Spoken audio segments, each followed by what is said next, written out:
Some crimes are committed by strangers. Some are committed by enemies. But the ones that truly shake you to your core, the ones investigators still talk about years later, are the ones committed by the people who sat across from you at the dinner table. This is one of those cases. And by the time we reach the end of it, you will understand exactly why it took an entire team of detectives, a forensic laboratory, a courtroom in Clark County, Nevada, and a single recorded phone call to finally bring the truth to the surface. Welcome to Buried Truth Crime, August of 2023. Henderson, Nevada. Henderson sits just far enough from the bright lights and noise of the Las Vegas casino strip to feel like an entirely different universe. Quiet streets, tidy homes, the kind of suburb where people leave their front doors unlocked and neighbors still wave at each other in the morning. On the morning of the 7th of August, a woman named Yoko looked out of her upstairs window and felt something she could not immediately explain. Her son's pickup truck was parked outside the house. That detail alone would not alarm most people. But Yoko knew her son, and she knew that on this particular morning, he was supposed to be overseeing a major commercial relocation project across town. Her son was 46-year-old Jonathan Willett, a man who had built his entire adult life around discipline, reliability, and showing up without exception. He did not miss work, not ever. Yoko came downstairs. The moment her feet touched the ground floor, the feeling in her chest grew heavier. The dogs were locked in the backyard, both of them howling without stopping. The garage door was hanging wide open. A chair was lying overturned on the living room floor, and a thin strip of light was bleeding out from beneath the door of the downstairs bedroom. She pushed the door open and stepped inside. On the bed, a figure was wrapped tightly in several layers of blankets, so tightly that only a pair of feet and a single trembling hand were visible above the fabric. She pulled at the blankets. She called his name. She pulled harder. And when she finally uncovered what was hidden beneath those layers, she stopped breathing for a moment and reached for her phone. When the emergency dispatcher asked her to check whether her son was breathing, Yoko could barely form the words. He doesn't have a face. He doesn't have a neck. Officers arrived at the scene within minutes. Sergeant Forrest Shield entered the bedroom first. He stopped immediately. The air struck him like a wall. A sharp, suffocating combination of ammonia and bleach so powerful it burned the throat on contact. What made the room even more unsettling was what was not there. The walls appeared strangely clean. No visible blood, no obvious signs of a violent struggle, nothing that matched the smell filling every corner of that space. Officers directed their flashlights toward the bed. Jonathan's body was producing steam. A chemical reaction was still actively taking place. A corrosive substance had been applied directly to the remains, and the mattress beneath him appeared to be deteriorating in real time, breaking down as investigators stood and watched. There was no weapon connected to the crime anywhere in the room. Jonathan's phone was gone, his wallet was gone, his keys were gone, and then came the detail that would define every single day of this investigation. The person responsible had taken Jonathan's head. Every detective in that room was now confronting the same question. How does someone carry out something this extreme in a house where another person is asleep just one floor above and walk away leaving behind virtually no trace of themselves inside that room?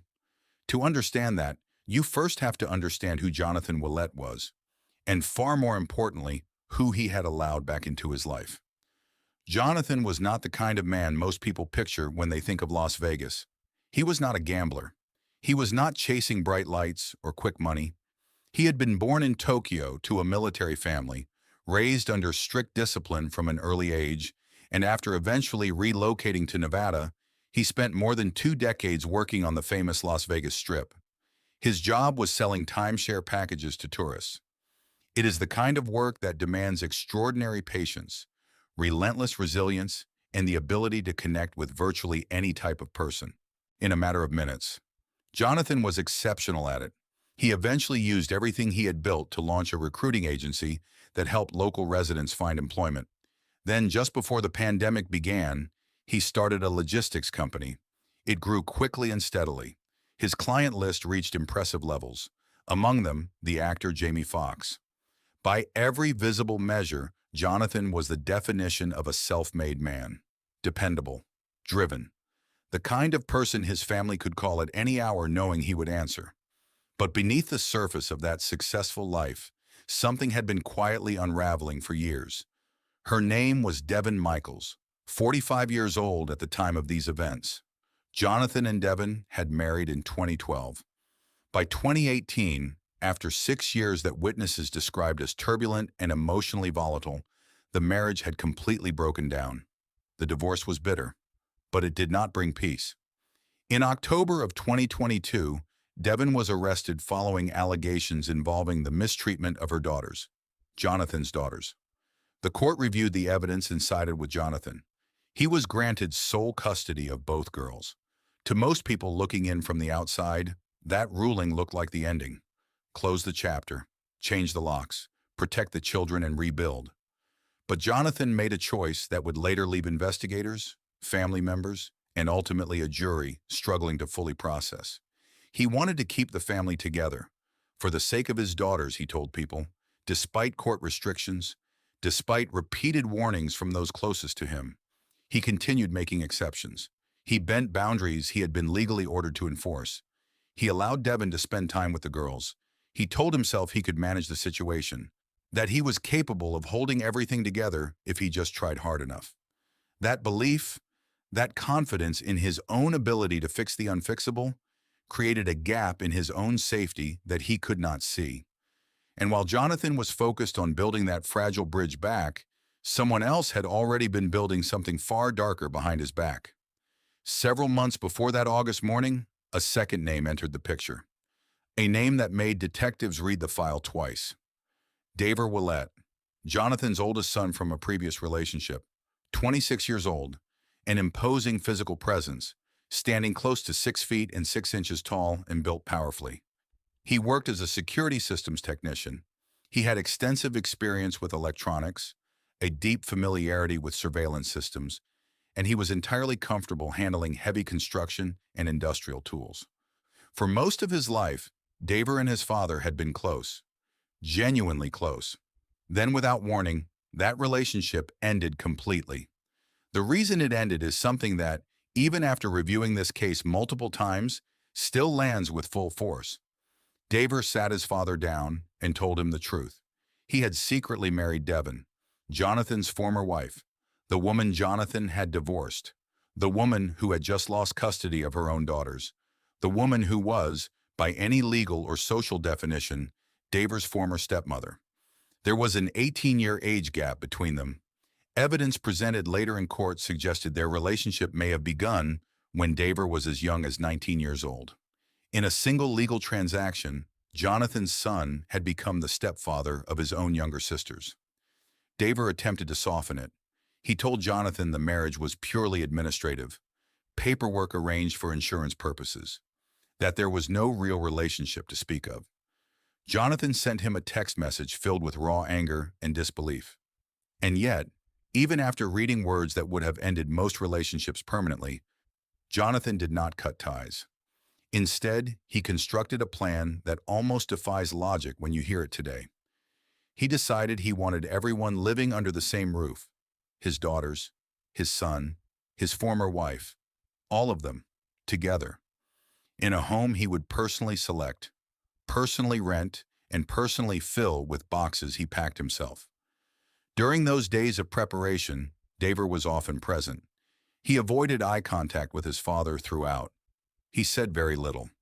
Jonathan kept moving. He genuinely believed he was building something that would hold. On the evening of the 6th of August, the night before Yoko made that call to emergency services, preparations for the move were nearly complete. Jonathan and Devon came to Yoko's home to spend the night. They settled into the first-floor bedroom. Later that evening, Devon offered to give her former husband a massage. He had been exhausted from weeks of organizing the relocation. She also mentioned a recent medical procedure, a legitimate and documented reason to keep physical contact limited to that specific arrangement. It gave her a reason to position herself directly behind him, to have him lying face down, completely relaxed, back turned, guard entirely gone. Jonathan drifted into a deep sleep. He never woke up. If you are finding this case as gripping as I am, this is the moment to hit that like button and subscribe to Buried Truth Crime so you never miss a case. Drop a comment below and tell me where in the world you are watching from right now. It genuinely means everything to this channel.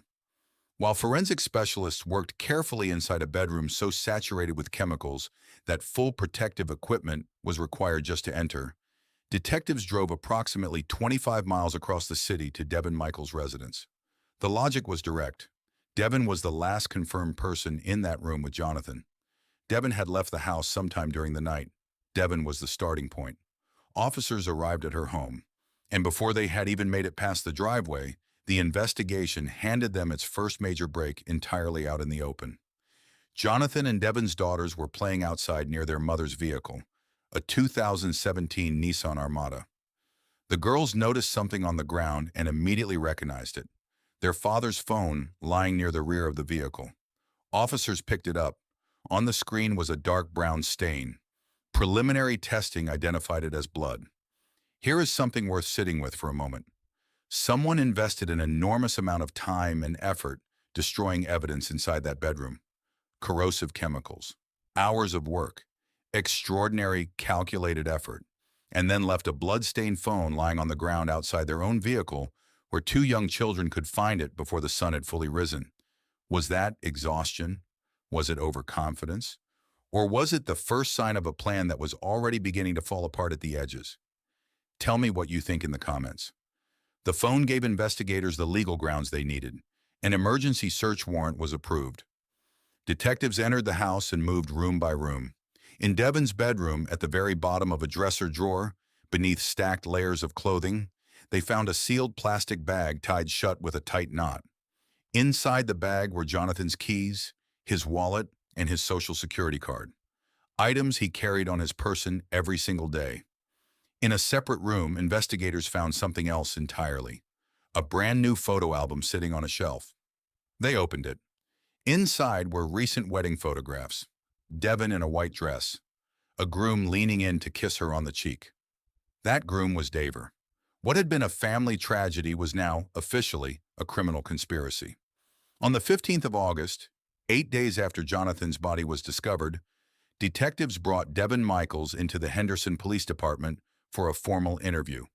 She walked in composed, controlled, almost to a degree that the investigators in the room found unsettling.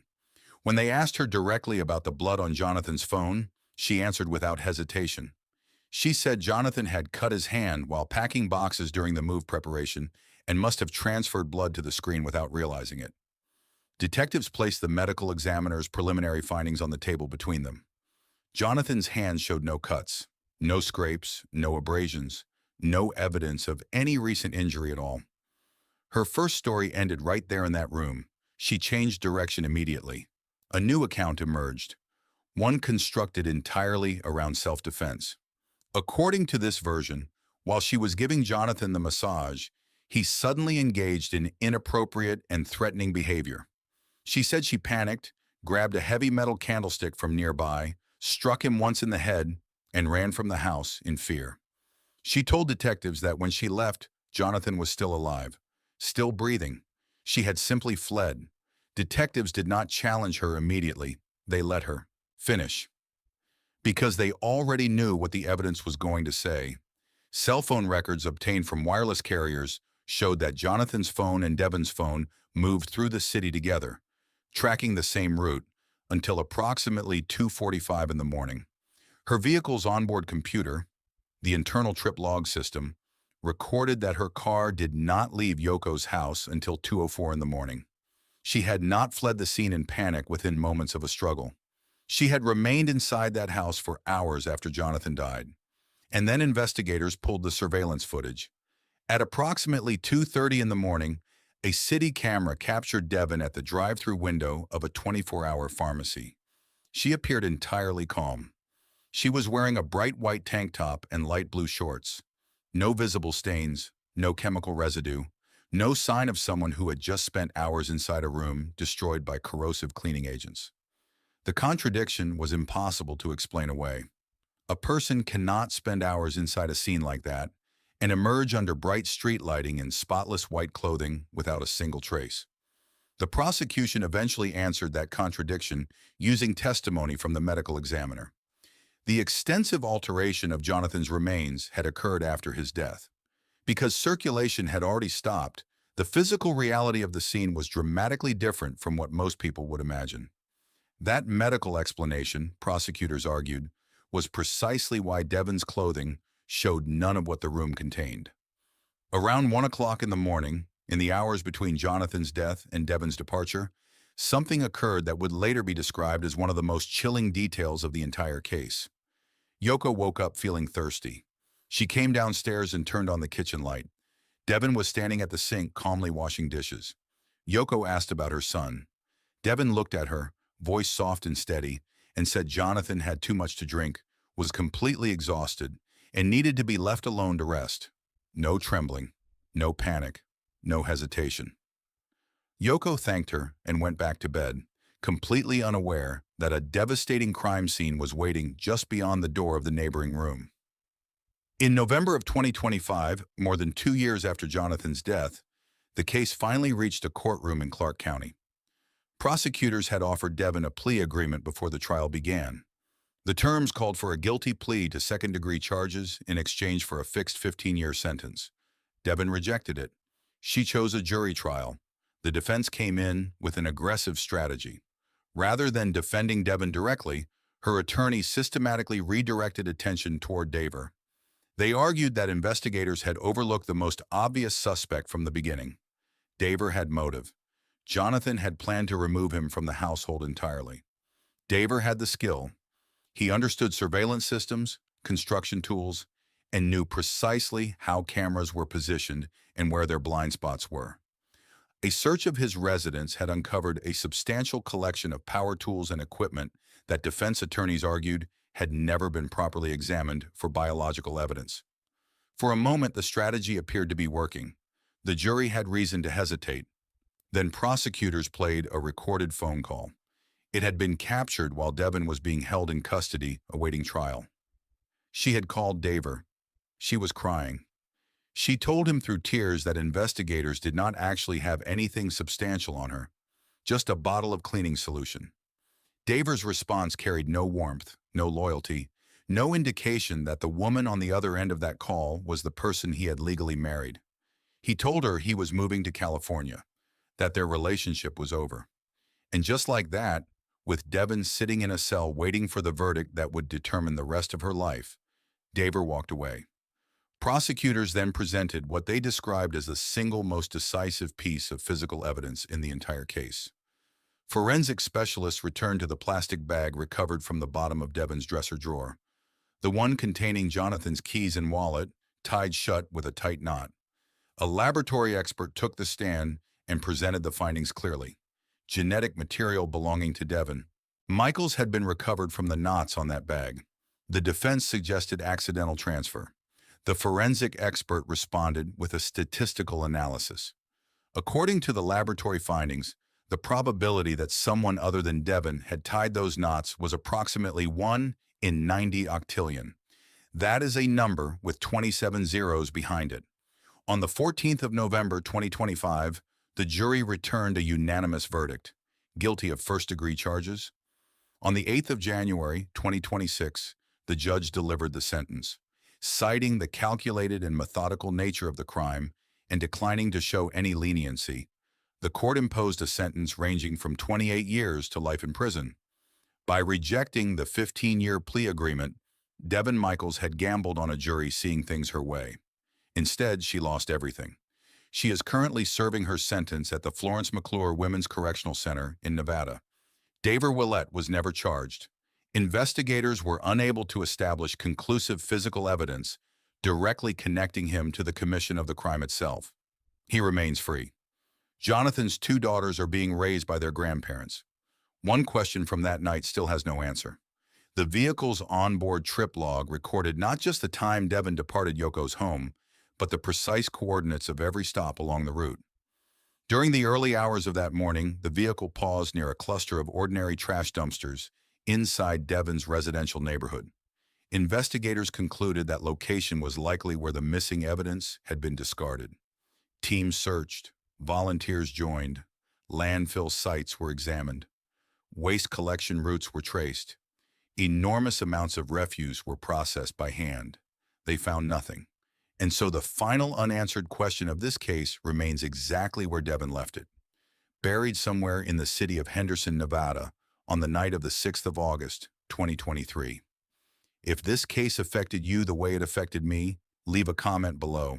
Share this video with someone who needs to hear it, and subscribe to Buried Truth Crime, because there are more buried truths waiting to be uncovered.